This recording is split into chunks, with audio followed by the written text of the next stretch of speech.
هذا البرنامج برعاية مشفى فرمان.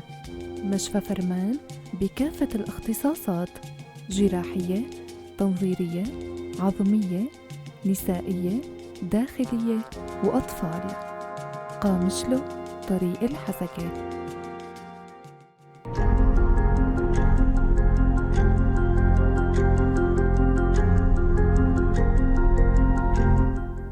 أهلا وسهلا فيكم. مساء الخير لكل مستمعينا ومتابعينا، يسعد مساكم.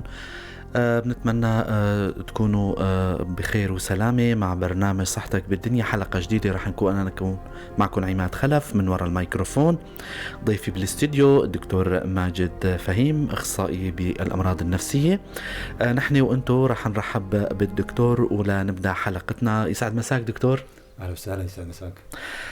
طبعا موضوعنا هو بخص الطب النفسي، موضوع مهم كتير.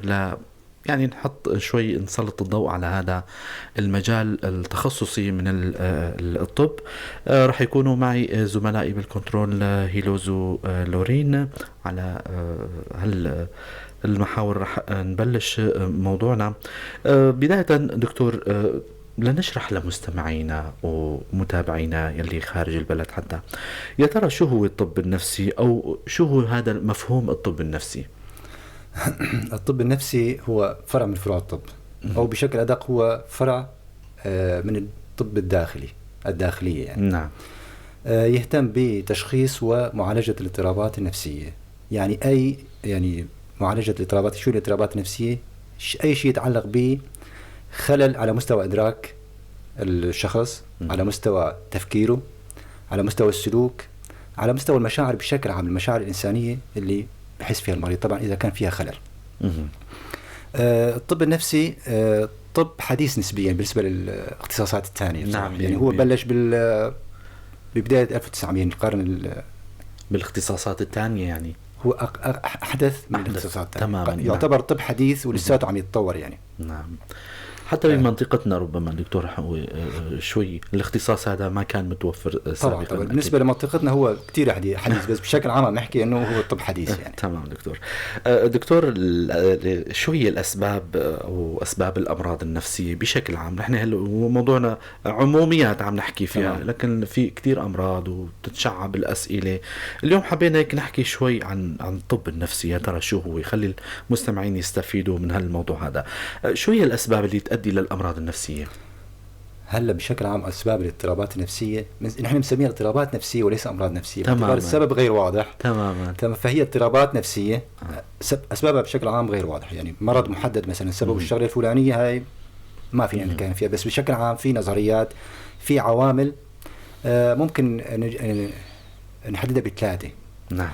أول شيء العامل البيولوجي أو العامل على مستوى النواقل العصبية، وهو يعني هو السبب الأكثر قبولا من قبل المجتمع العلمي، باعتبار أغلب الأدوية اللي عم تستخدمها كأدوية نفسية تعتمد على هالنواقل هاي. تماما. فعلى مستوى النواقل هي مواد كيماوية تفرز من الدماغ وتنتقل بين الخلايا، تنقل الإشارة بين الخلايا. فأي خلل على مستوى النواقل سواء زيادة أو نقصان ممكن يؤدي إلى اضطراب معين، سواء اكتئاب، فصام، قلق، حسب نوع الناقل اللي بيصير. النظرية الثانية أو العامل الثاني هي الوراثة تلعب دور كتير كبير بالاضطرابات النفسية بشكل عام. ونسبة الوراثة بالأمراض النفسية تختلف من مرض لمرض. يعني مثلا بالنسبة للفصام خلينا نحكي. نعم. نسبة الإصابة تختلف حسب درجة القرابة. يعني مثلا إذا أحد الوالدين مصاب نسبة معينة، إذا الوالدين اثنيناتهم مصابين ممكن تكون نسبة أعلى. تمام. فرصة أكثر يعني. تماما يعني. فالنسبة تختلف من مرض وحسب درجة القربة. العامل الثالث هي العامل النفسية أو البيولوجية بنسميها. هي يعني بصراحة تلعب دور بتفاقم المرض وبظهور المرض، بس كسبب مباشر لسه النظريات ما تعمل الشغله يعني. ما واضح يعني. فمن أسبابها أو العوامل البيئية، مثلا إنه فقدان شخص عزيز، تفكك الأسري، المشاكل الأسرية، الطلاق، إهمال الأطفال، الردود النفسية سواء على المستوى العاطفي، على المستوى الجسدي، حتى على الردود الاعتداء الجنسي مثلا ممكن يسبب رد على المدى الطويل. أذيات الجنين على بمرحلة الحمل والولادة، إذا تعرض لرد معين أو تناول دواء معين ممكن يسبب رد تتفاقم الرد على الدماغ. ممكن يكون هالرد غير مرئي على الطبق المحوري على الصور الشعاعية، ولكن هالرد بيكون دائم وبيكون سبب لظهور المرض. هاي بشكل عام أسباب الاضطرابات النفسية. حابب أذكر المستمعين اللي هلا عم يسمعونا وعم يشاهدونا، طبعا هلا عم تسمعوا إذاعة بوير اف ام، برنامج صحتك بالدنيا. ضيفي بالاستديو دكتور ماجد فهيم، اختصاصي بالأمراض النفسية. موضوعنا هيك بنحكي بشكل عام عن الطب النفسي، يا ترى شو هو هالاختصاص هذا، وعم نتشعب فيه لحتى تتنوروا أو نسلط الضوء على هذا الموضوع. دكتور، بأي طب ما، بأي اختصاص ما نضطر على العلاج، يا ترى شو؟ أحيانا يكون علاج دوائي، أحيانا يكون علاج ربما بمجالكم هن جلسات، ربما بغير اختصاصاتي جراحي وإلى آخره. بالطب النفسي على شو بيعتمد الطبيب دكتور؟ كتشخيص ولا كعلاج؟ كعلاج هلا الطب النفسي بيعتمد على نوعين من العلاج. أو إذا حبيت نبلش من التشخيص، هو التشخيص قبل العلاج. تماما. تفضل دكتور. باعتبار بلشنا راح نكمل الفكرة. الطب النفسي يعتمد على نوعين من العلاجات. شيء اسمه باعتبار هو الطب، فيعتمد على الشيء الناحية البيولوجية، على الأدوية النفسية، مجموعة كبيرة من الأدوية موجودة. نعم. وفعالة يعني. والشق الثاني من العلاج هو العلاج النفسي، والعلاج النفسي بحد ذاته هو أنواع. أيوة. ممكن يكون علاج نفسي سلوكي، علاج نفسي استعرافي، ممكن يكون العلاج السلوكي الاستعرافي مع بعض، ممكن في شيء نسميه العلاج التحليلي. هي مدرسة فرويد طبعا، انه هذا الجلسات في مدارس معناتها اكيد. هي مدارس وهي فروع للطب، يعني هي اختصاصات بحد ذاتها. تماما. فانواع كثيره للعلاج النفسي. فنحن نعتمد علاج نفسي والعلاج الدوائي احيانا مع بعض اثنيناتهم.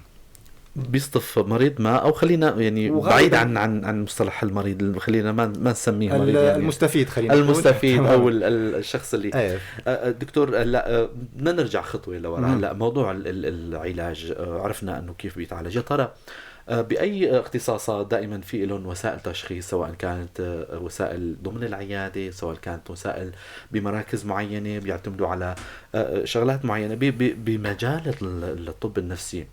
يعني ما في، مثل ما ذكرت، انه في امور ما بتبين بالطبق المحوري، ما بتبين على الرنين المغناطيسي، ما بتبين بامور معينه. يا ترى باختصاصكم على شو بتعتمدوا التشخيص دكتور، انه هذا المريض هذا هو هالحاله المعينه؟ هلا الميزه الطب النفسي عن باقي الاختصاصات انه ما في لا تحليل ولا صوره شعاعيه ولا اي شيء مثلا ممكن نستدل عليه كشغله ماديه لحتى نشخص المرض. طبعا اعتماد الكلي بتشخيص المرض النفسي على القصه السريريه للمريض. لذلك بتشوف المريض مثلا يقعد بالعياده من 3 ساعة ل 45 دقيقة لحتى نشخص القصة. تعتمد القصة على الأعراض والعلامات. في شيء اسمه أعراض وفي اسمه علامات. الأعراض هي الشكاية اللي جاي فيها المريض. نعم. العلامات هي الشغلات اللي نلاحظها على المريض لما يقعد بالعيادة، مثلا جلسته، طريقة كلامه، طريقة تعبيره عن مشاعره، سحنته مثلا، طريقة جلوسه شلون. هالشغلات هاي كلها توحي. طبعا في عندنا مصطلحات معينة نعتمد عليها، نجمع هالمعلومات من القصة السريرية سواء من الأعراض والعلامات لحتى نشكل مجموعة معايير تطبق على المريض ونشخص المرض. إذا باختصاصكم هو ما في أي شيء. طبعا هاي الشغلة باعتبارنا أطباء نفسيين بالنهاية بدنا نلجأ لشغلات التحاليل الملموسة، التحاليل المخبرة في سبيل نفي أي إصابة عضوية. باعتبار في كتير أمراض عضوية خاصة الأمراض العصبية ممكن تعطي أعراض متماشية مع يعني تشبه أو تتماشى مع الاضطرابات النفسية. فلازم ننفي الأعراض قبل ما نشخص المرض النفسي. هو صحيح، كان هذا سؤالي دكتور، إنه إلا ما يعني بتلجأوا لمرض معين، فرضا إذا في اضطراب بهرمون معين، ربما اضطراب بوجود على مستوى الدماغ تماما. يعني إلا ما يكون في بتلجأوا طبعا هاي الشغلات بديهية، يعني الشغلات روتينية لازم نسويها قبل ما نشخص المرض النفسي، نستبعد الاضطرابات العضوية. دكتور باختصاصكم تستشيروا مثلا باعتبار أمراض نفسية، بتستشيروا أحيانا مريض طبيب عصبية بيتداخل معكم؟ كثير مرات نستشير الطبيب العصبي، وبنفس الوقت كمان طبيب العصبي ممكن يستشير طبيب نفسية. أكيد ربما. دكتور، هلا المستمعين هلا اللي عم يسمعنا كثير بصير في يعني لغط ربما نسميه، أو الفرق بين علم النفس والطب النفسي. ترى شو هاد وشو هاد؟ الفرق بين علم النفس والطب النفسي وكأنه الفرق بين معالج نفسي وطبيب نفسي، خلينا نحكي. تماما. فالطبيب الاختلاف بيناتهم في بشغلتين أساسيات: الدراسة أو الاختصاص وطرق العلاج. بالنسبة للدراسة مثلا الطبيب النفسي هو طبيب يعني مخلص كلية طب 6 سنوات، بعدها يختص 4-5 سنوات طب نفسي بالمشافي بالعيادات كذا، فيصبح مؤهل أنه يعالج اضطرابات نفسية ويشخصها. نعم.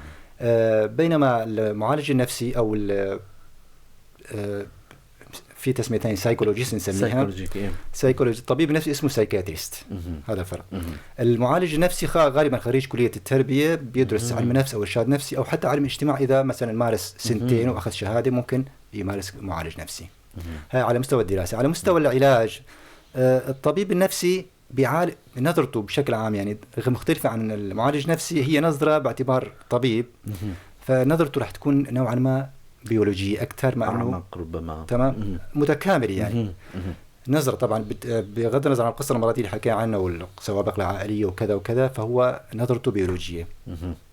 فيعتمد بشكل أساسي على العلاج الدوائي، بالإضافة إلى ممكن يشتغل بعض العلاجات الثانية، العلاج النفسي اللي ذكرناها قبل شوي، حسب خبرته، حسب الممارسة اللي مارسها أثناء الاختصاص، أو مثلا أخذ شهادة أو عمل كورس بهالشغلات هاي، باعتبار مثل ما قلنا العلاجات النفسية كمان هي مدارس واختصاصات بحد ذاتها. أكيد.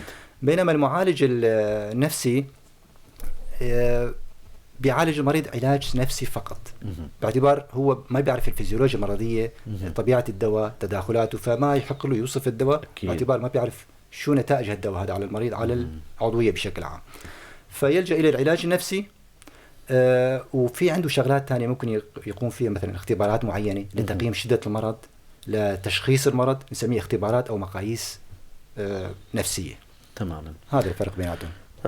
حابب أذكر المستمعين قبل ما يعني نوصل للقائنا أو يعني نهاية اللقاء، أنتم هلا عم تسمعوا إذاعة بيار FM برنامج صحتك بالدنيا مع الدكتور ماجد فهيم، اختصاصي بالأمراض النفسية. عم نحكي عن الطب النفسي، شو هو وشو أسبابه وعلاجه كيف بيتم. عم أشوف إذا حدا عم راسلنا على الواتساب أو على الفيسبوك. الأخت جيهان ما بعرف إذا في عندها سؤال قبل ما نختم الحلقة. حتى الاضطرابات والمرض هي كمان عم تعقم على كلام الدكتور. طب دكتور، ببرنامجنا باعتباره هو توعوي أيضا، بنطلب من الطبيب دائما أنه عبر منبر بويار، عبر برنامجنا، شوية نصائح للمستمعين حتى يستفيدوا، ككلمة أخيرة للمستمعين عن موضوعنا اليوم. ككلمة أخيرة للمستمعين، هي كلمة تشجيعية قبل كل شيء. يعني أول شيء في نقطة مهمة ما ذكرناها في سياق الحوار، خليني أذكر لك إياها، أنه أغلب المراجعين، يعني في دراسة عالمية طبعا مو من عندي عم أحكيها، دراسة عالمية، أنه مراجعي العيادات الداخلية سواء الصدرية أو الهضمية أو القلبية، من خلال الدراسة لاحظوا أنه حوالي نسبة تصل ل 50% من الشكايات اللي عم تراجع هالمراجعة العيادات هي منشأ نفسي. تماما. تمام. فالمريض لما يروح على الدكتور ويقول له مثلا والله مشكلتك نفسية، المريض يأملها انه المشكلة النفسية معناتها ما في شيء. المشكلة النفسية مثل اي مرض ثاني لما تهملها راح تتفاقم وراح تتطور اكثر ويصعب علاجها. فاي شخص لما يعاني من شغله معينة مثلا راجع طبيب وقال له الشغله نفسية، حتى لو الطبيب ما وجهه هو لازم يتوجه للطبيب النفسي. تماما. أول نقطة. النقطة الثانية إنه الطب النفسي هذا اللي العالم أخذ فكرة عنه، فكرة سيئة عنه، ما بعرف ليش. هي فكرة مو مزبوطة بصراحة. أكيد. هو هذا المرض النفسي هو صلب الموضوع. المرض النفسي هو مرض مثل أي مرض ثاني. له أسباب مثل ما قلنا ممكن يكون غير واضحة، ولكن فينا شخصه يتعالج بأدوية معينة بطرق معينة، المريض ممكن يتحسن ويرجع يعيش حياته طبيعية. فلا تخجل من مراجعة الطبيب النفسي. والأدوية النفسية كمان نفس الفكرة، إنه الأدوية النفسية هي أدوية إدمان وكذا. الأدوية النفسية ما في أدوية نفسية تسبب إدمان، ولكن المشكلة وين؟ بالشخص اللي عم يتعاطى الدواء بدون وصفة طبية وعلى كيفه. بس المريض لما يلتزم بالوصفة الطبية صدقا ما راح يصير معه شيء، بالعكس راح يستفاد ويرجع يحياته طبيعي. ألف شكر لكم دكتور ماجد فهيم على هالمعلومات القيمة وعلى الاستضافة الحلوة، وأخذنا قسط من وقتك أيضا لحتى المستمعين يستفيدوا والمشاهدين. شكرا لكم دكتور. مستمعينا بشكر زملائي بالكنترول هيلوز ولورين. كنت معكم أنا عماد خلف من وراء الميكروفون. للأسبوع القادم ضيف جديد وحلقة جديدة. يتضلوا بخير وسلامة.